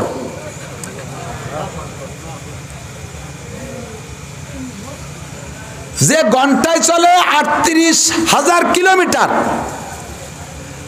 অবিরাম চললে প্রথম তারার কাছে যাইতে লাগবে ১.৫ লক্ষ বছর। আর ওই তারার থেকে আসমান আরো হাজার হাজার লক্ষ বছর পথেরও বাহিরে। এই বিশাল ফাঁকা জায়গা পৃথিবীর চতুর্দিক দিয়ে, এই জায়গাটা যদি সরিষা দিয়ে ভরিয়ে দেওয়া হয়, কি দিয়া? সরিষা দিয়ে ভরিয়ে দিয়েছেন, কয় মন শস্য হবে? 10 মন। কথা কয় না, জিমে গেছেন, মাইপিয়ে সারা যাবে, গুনিয়ে সারা যাবে। এবার আল্লাহ তাআলা পাশে বিশাল একটা ফাঁকা মাঠ বানাইয়া একটা পাখিরে দায়িত্ব দিয়েছে, তুমি এখান থেকে সরিষা নিয়ে নিয়ে ওই মাঠে রাখবা। পাখিটা যদি বলে আল্লাহ ডেলি কয় হাজার নেব, ডেলি না, প্রত্যেক 1000 বছর পরে একটা সরিষা এই জায়গা থেকে নিয়ে ওই মাঠে নিবা। তাহলে এই বিশাল সরিষা ভান্ডারের যদি 1000 বছর পরে একটা সরিষা নেয়, তাহলে কত বছর লাগবে এই সরিষা নিতে? হিসেব আছে? তাও নিতে নিতে নিতে নিতে কোনো না কোনো একদিন এই বিশাল সরিষা ভান্ডার শেষ হয়ে যাবে, কিন্তু আখেরাতের দিন শেষ হবে না, আখেরাতের বছর শেষ হবে না, আখেরাতের এই শাস্তিরও দিন শেষ হবে না, আখেরাতের শান্তিরও দিন শেষ হবে না। কাজেই তুমি মনে করো না যে এক ওয়াক্ত নামাজের পোড়া খাতি খাতি তো উড়িয়ে সাই বসে হয়ে যাব, এরপরের পোড়াতি পাবে কোন জায়গায়? আল্লাহর কসম, তোমাকে এই পোড়া খাইতেই হবে যারা নামাজ না পড়ো। কথা বলেন ঠিক কি ঠিক না? নামাজ না পড়া রোগ আছে না নাই? অন্য সব তাই ভালো, খালি নামাজ পড়ে না। কিছু কিছু আছে নামাজি, একটা লোক নামাজ পড়ে, রোজা রাখে, তবলিগ করে, পাগড়ি পরে, তাহাজ্জুদ পড়ে, ইশরাক পড়ে, আওয়াবিন পড়ে, মসজিদে আজান দেয়, এরপরে মেহমানদারি করে, সব কিছুতে ভালো। ওই লোকটা একটু লেনদেনে দুর্বল, অভাবের কারণে লেনদেনের জায়গায় একটু দুর্বল।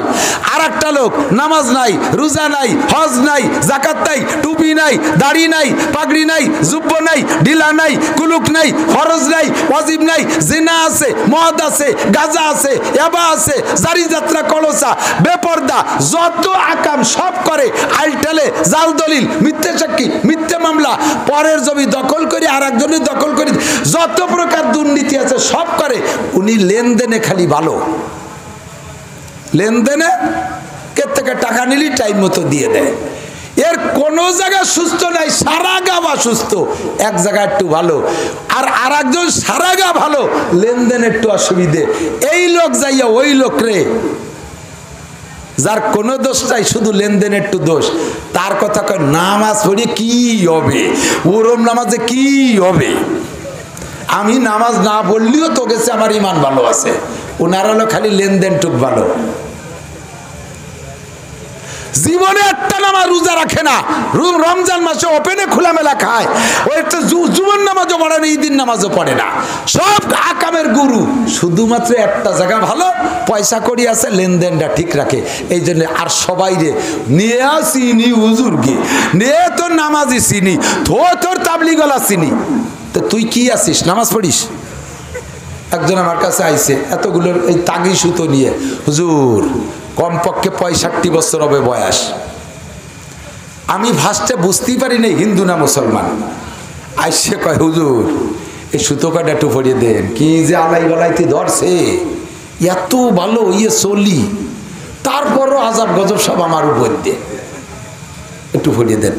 তা আমি বললাম যে ভালো ইয়ে কি কি, নামাজ পড়েন? চেহারা দেখলে তো বোঝা যায় নামাজি মানুষ। পড়ি আর পড়ি নে তা না, এই সেদিন ওই দিন নামাজ পড়লাম, এদিন নামাজ পড়ছে। এই বয়সে 65 বছর বয়স, দাড়ি কয়টা রাখেন না, দিয়ে একেবারে কিরম দেখা যাচ্ছে বাংলা কতি বললাম না।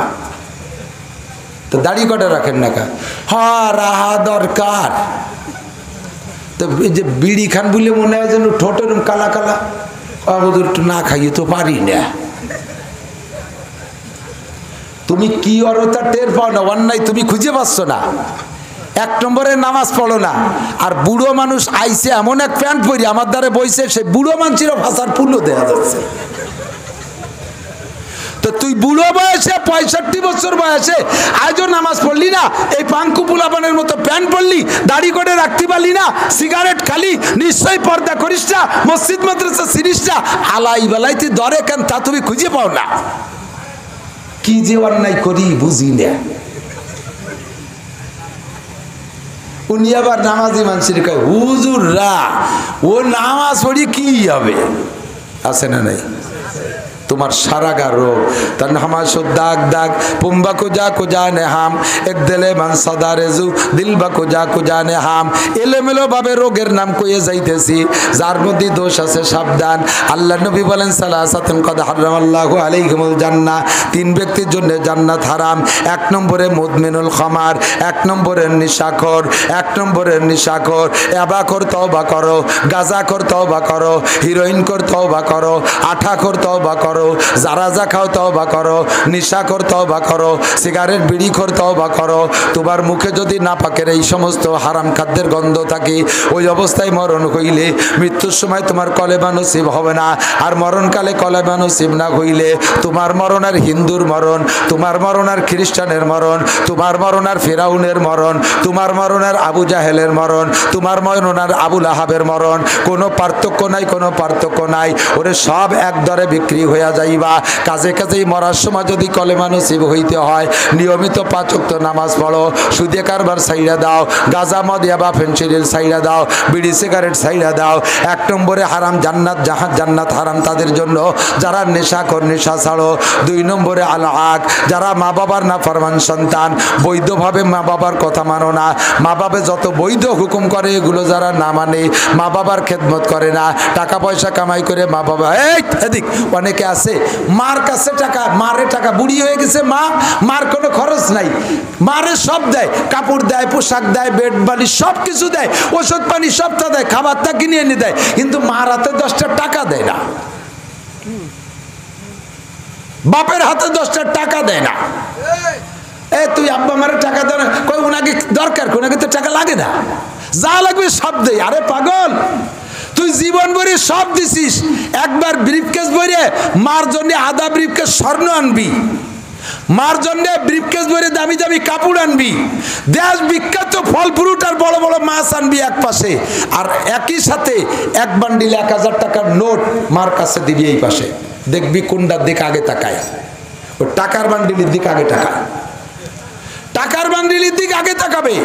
মরার টাকার সাথে মানুষের সাথে আল্লাহ তাআলা এমন একটা সম্পর্ক করে দিয়েছে, মরারও আগে যদি 2 মিনিট আগে যদি উঠ থাকে, ওই সময় যদি দেখ আব্বা আব্বা আমি মেলাদিন আগের থেকে আপনার জন্য 1000 টাকার নতুন নোট রাখছি, আব্বা ছুটি পাইনি আসতে পারি না, আব্বা তুমি বাঁচো না মারো, আব্বা এই যে সেই 1000 টাকার 2 নোট কয়টা, ওরে আল্লাহ অত বড় নোট, তাই দে দৈরে ছুটিয়ে গেছে, দৈরে বালি শীতলে থই, 2 মিনিট পরেই বুড়ো মরবে। ওই সময় টাকা ভালো লাগে, যত যা দেয় আব্বা মারে হাতে কিছু অতিরিক্ত নগদ টাকা দিবা। এক ছেলে সব কিছু দেয়, আর এক ছেলে কিচ্ছু দেয় না, ও শুধু মাঝে মাঝে 2-1000 টাকা দেয়। দেখবেন আব্বা মা যাইয়া অন্য মানুষের কাছে কয় আমার জামালই তো আমার দেয়, আর কামাল যে এত কিছু খাওয়াইছে, এত কিছু পড়ায়, কামাল খাট পালং বানাই দিছে, ল্যাপ তো চোখ দিছে, দামি দামি খাওয়ায়, ও বলে একবারও বুড়ির ডেকের সাথে ডেকুরির সাথে কামালের নাম বাইরই না। ওই জামাল মাঝে মাঝে 2000 টাকা পাঠায়, জামার হাতে নাড়াচাড়ি সবই তো জামালের দিয়া। ও মাসে 2000 দেয়, যে 5000 খরচ করে তার কোনো শকর নেই। কাজেই নগদ দোয়া পাইতে হলে আব্বা আমার হাতে টাকা দিও, কৌশল একটা শিখাই দিয়ে গেলাম। যদি ভালোবাসার দোয়া পাইতে চাও, আল হক, মা বাবার নাফরমান সন্তান মরার কালে কলেমা নসিব হবে না। তুমি যদি কাবা ঘরের মধ্যে শুয়ে মরতে যাও, তোমার কপালে মরণের সময় কলেমা হবে না। ও বন্ধুরে, আব্বা মা তোমার পর অসন্তুষ্ট, তবে আব্বা মার অসন্তুষ্টটাও লিগাল হতে হবে, ইনলিগাল হলে হবে না। আব্বা মা কয়, তুই এই দেশে কত ছেলে পেলে গাজার ব্যবসায়ী ভালো কামাই রে, তুই এই গাজার ব্যবসাটা করতে পারিস না? আব্বা মা তোমার গাজার ব্যবসা করতে কয়। এই কথা না শুনলে আব্বা মা বদদোয়া রে, ও বদদোয়ায় কিচ্ছু আসে যায় না, ওই বদদোয়া লাগে না। আব্বা মা কয়, আমার একটা আবাল পয়দা হয়েছে। সেদিনকে এক সিমলা, সে 2 লাখ টাকা সুদি হইরে লাগায় 1 বছরে 10 লাখ টাকার মালিক, আর উনি গেছে একটু মুরগির ব্যবসা, তোমার আবাল এই কয় ব্যবসায়ী মারে। আর তোমার আব্বা মা সুদিয়ে ব্যবসারে বড় লোকতি কয়। এই জায়গায় আব্বা মার কথা না শুনলে বদদোয়ালি লাগবে না। কথা কি বুঝছেন নাকি? বৈধভাবে যদি আব্বা মা অন্যায় কি বলা হয়, অবৈধভাবে আব্বা মা যদি বদদোয়া করে, সেই বদদোয়া লাগে না। কিছু কিছু আব্বা মার আর একটা দোষ আছে, আব্বা মা গোটা আব্বা মার মতো চলতে হবে। ছেলে 2টা বিয়ে দিয়েছে, একটার ছেলে মেয়ে নিয়া উনি বেশ লালটু বল্টু জুয়েল টুয়েল টুলু লুলু কোলে নাস্তি তালে থায়, আর একটার ছেলে মেয়ের একটু ডেনা হানো ধরে না। এ আছে না এরকম পার্সিয়ালিটি কুজলো মা বাপ, এই লাগিয়ে গেছে, শেষে বুড়োর কপালে ভাত হয় না। ইতিমধ্যে যেগুলো নিয়ে টালটু বাল্টু নাচন গান করছে, ওদের আবার ফ্যামিলি সহ চাকরি হয়ে গেছে চট্টগ্রাম। এবার বুড়ো যাবা কোন জায়গায়? যেটা ডেনা ধরতে নেই, এবার তার বরাতে রান্না খাওয়া লাগবে। এবার সেই বউ থেকে আই বুড়ো জম্মের কান খাওয়া মানে এ ঝামেলাও আছে না নাই? কথা কন, আছে না নাই? সন্তান সবই আপনার, পার্সিয়ালিটি করেন না, পার্সিয়ালিটি করেন না। ডেনা ধরলি 2 একসাথে, কোলে করলি 2 একসাথে, কোলে না আটতে বলে হাত ধরে নিলি 2 একসাথে আটাই নেবেন। একটারে কোলে একটারে আটাই নিলি, যেটারে আটাবেন তার মার কোন যেটা ছিঁড়ে যায়। কাজে কাজেই তার মা ফিটে বানাইয়া তার মা বাপরে দাওয়াত দেখায়, তোমারে দেয় না। যদি পাইতে হয় বুড়ো কালে, সামঞ্জস্যতা রক্ষা করে চলবা, ইনসাফ কায়েম করো, ইনসাফ বাস্তবায়ন করো। সরে চলে আসছে অনেক দূর। 3 নম্বরে হলো আল্লাহ আদায়ুস, আল্লাযী ইয়াকিরু ফি আলিল খুবুস। আর একটা রোগ আছে আমাদের, আর একটা রোগ আছে চরম রোগ আমাদের, সেইটা হলো আমরা অনেকেই দায়ুস। দায়ুস বলা হয় ওই গার্জিয়ানকে, দায়ুস বলা ওই গার্জিয়ানকে। দায়ুসের রেজাল্ট আগে শুনে নেন। আল্লাহ নবী বলেন, দায়ুসুল্লাযী আদায়ুসু লা ইয়াদখুলুল জান্নাহ, দায়ুসরা জান্নাতে যাবে না। দায়ুস কাকে বলে? দায়ুস হলো ওই গার্জিয়ানকে বলে যেই গার্জিয়ান তার অধীনস্থ নারী আর পুরুষের ভিতরে পর্দার পরিবেশ করে না, পর্দা করতেও দেয় না, বরঞ্চ বেপর্দার পরিবেশে খুশি থাকে, বেপর্দা করাই ছাড়ে। যুবতী মেয়েটারে হাই স্কুলে পড়ায় বোরকা কিনে দেয় না, যুবতী মেয়েটারে কলেজে দেশে বোরকা দেয় না, যুবতী মেয়েটারে কলেজে দিয়া বিশ্ববিদ্যালয় দিয়া ওই জায়গা হোটেল হোস্টেলে রাখে, অথচ ও জায়গা কাদের সাথে থাকে সেখানে পাহারাদারির কোনো ব্যবস্থা নাই।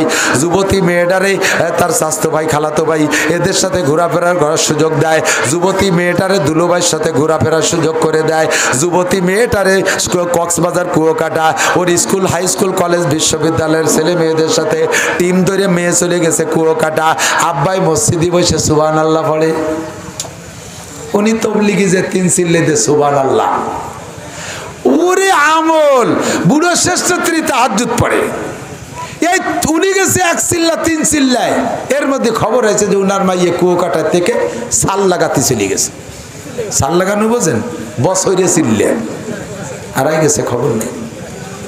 তোমার এই সিল্লের চাইতে মাইয়েডারে ঘরের মধ্যে বান্ধো, তোমার ওই সিল্লে না দিয়া আগে মাইয়েরে কন্ট্রোল করো। যে কয় কারণে হজ না করলেও পয়সা টাকা সত্ত্বেও হজ ফরজ হয় না, যে কয় কারণে পয়সা টাকা সত্ত্বেও হজ ফরজ হয় না, তার মধ্যে একটা হলো ঘরে যদি যুবতী মেয়ে থাকে আর এই মেয়েকে যদি বাপ বাড়ি থেকে চলে গেলে মেয়ের চরিত্র নষ্ট করার সম্ভাবনা থাকে, মেয়ে খারাপ হয়ে যাওয়ার সম্ভাবনা থাকে, তাহলে ওই মেয়েকে বিয়ে দেওয়ার আগ পর্যন্ত বাপের কোটি টাকা থাকলেও হজ ফরজ হয় নাই। ঘরে যদি এমন বউ থাকে যেই বউরে থুয়ে হজে গেলে আইসে বউ পাবে না, বোর বাপ ভালো না, এইরকম বউ ঘরে থাকতি তার পাহারাদারের ভালো ব্যবস্থা না করিয়া আপনার কোটি টাকা থাকলেও হজ ফরজ হয় না।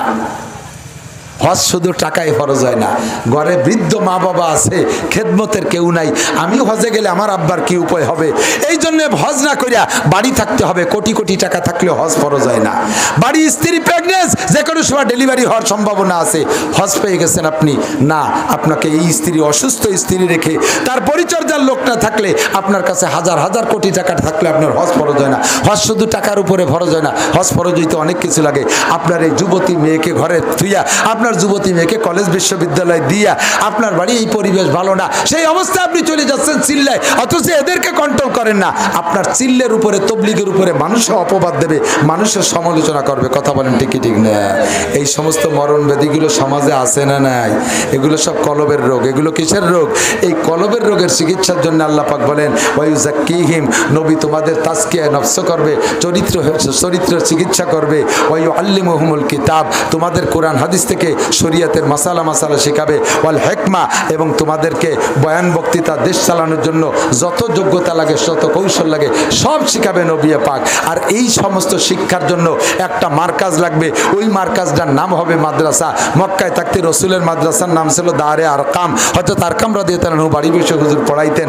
মদিনায় যাওয়ার পরে মসজিদে নববীর ভিতরে এই জায়গাটার নাম ছিল সুফা। এই জায়গা যারা পড়ছে তাদের নাম ছিল আসহাবে সুফা।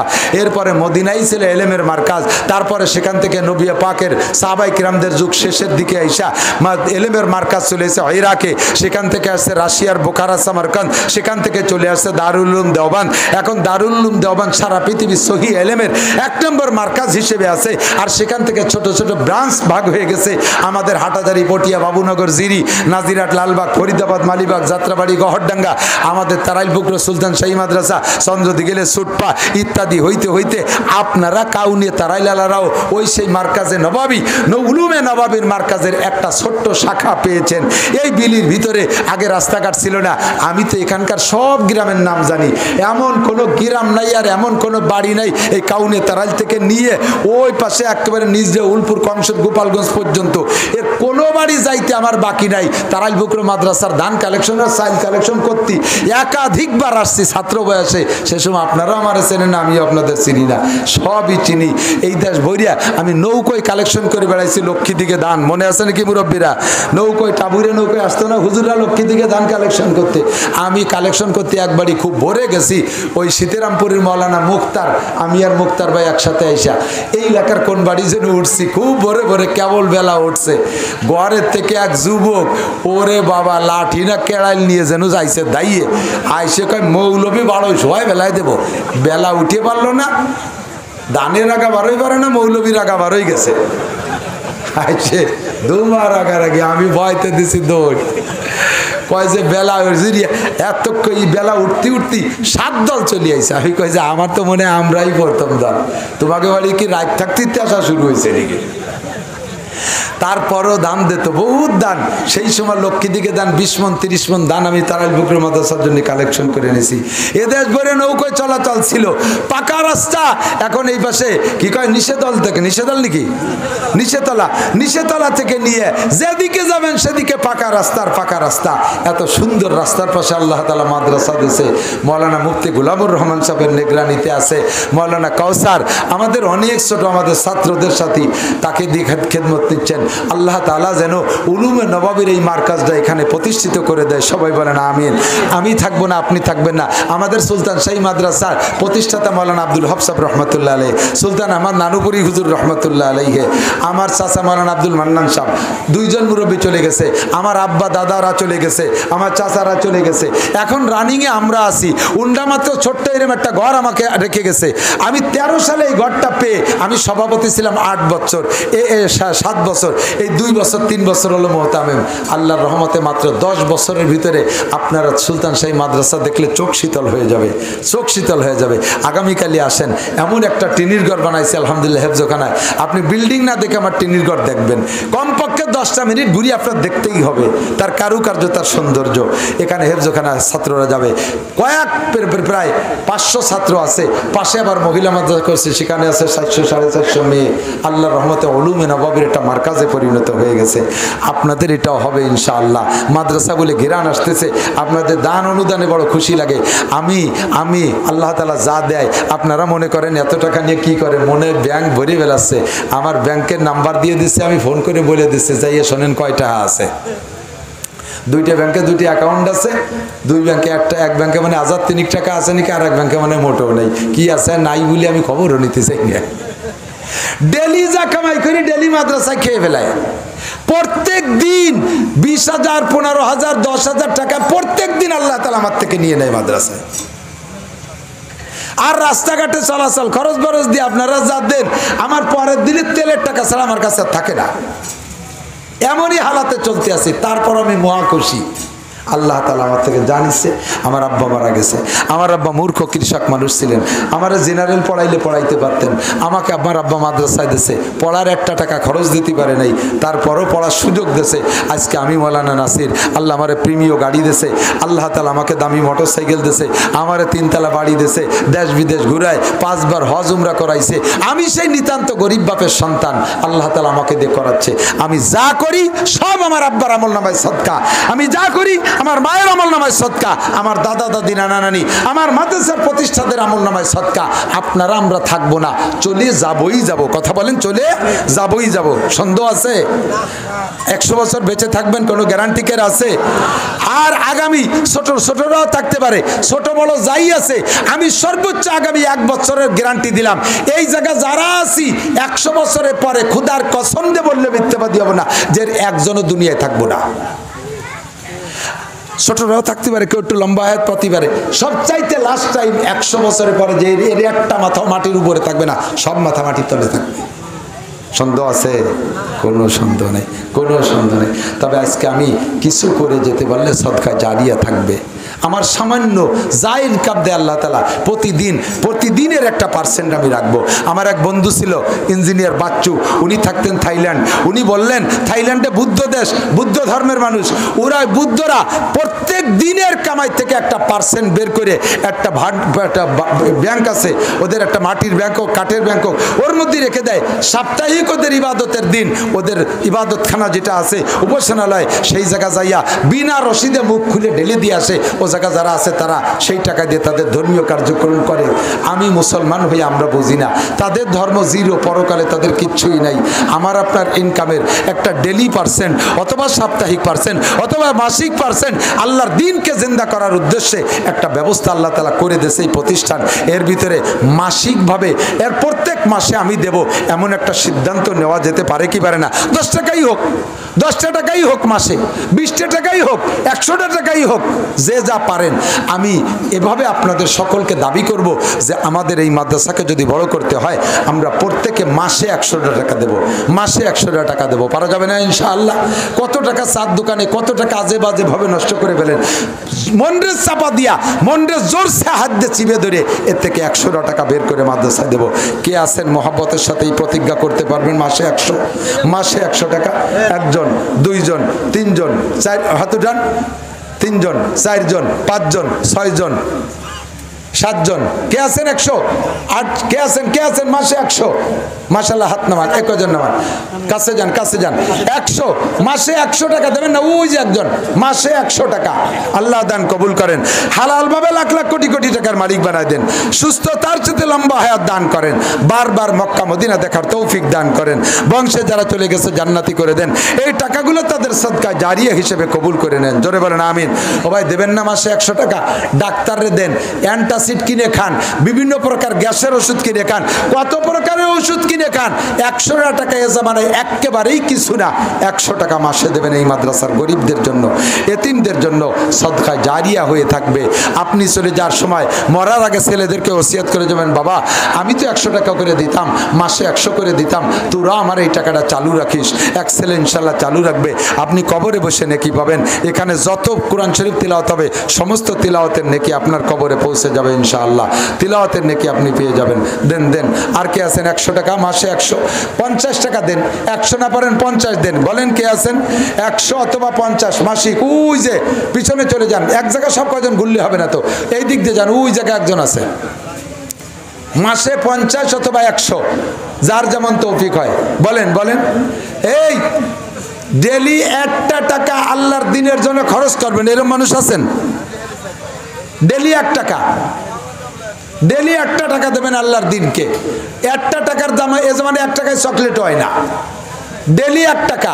আছেন আছেন কেউ? ডেলি 1 টাকা মানে মাসে 30টা টাকা দেবেন। মাসে 30 টাকা, ডেলি 1টা টাকা আল্লাহর দিনের জন্য, কোরআনের খেদমতের জন্য। আছেন আছেন কোন আল্লাহর বান্দা? প্রাণ খুলে দোয়া করব। আগে যারা দিয়েছেন সেগুলো হলো একবারে, এটা এককালীন দান, আর এইটা আপনার জীবনে স্থায়ী করে নেবেন। এটার নাম হলো বদরি সদস্য, আজীবন সদস্য। আজীবন সদস্য হয়ে থাকবেন মাদ্রাসা ইনশাল্লাহ। দোয়া হবে। বসেন। যুবকরা এমবি কিনে কিনে কত টাকা নষ্ট করো, কত টাকা মোবাইলের মাধ্যমে খরচ করতেছো।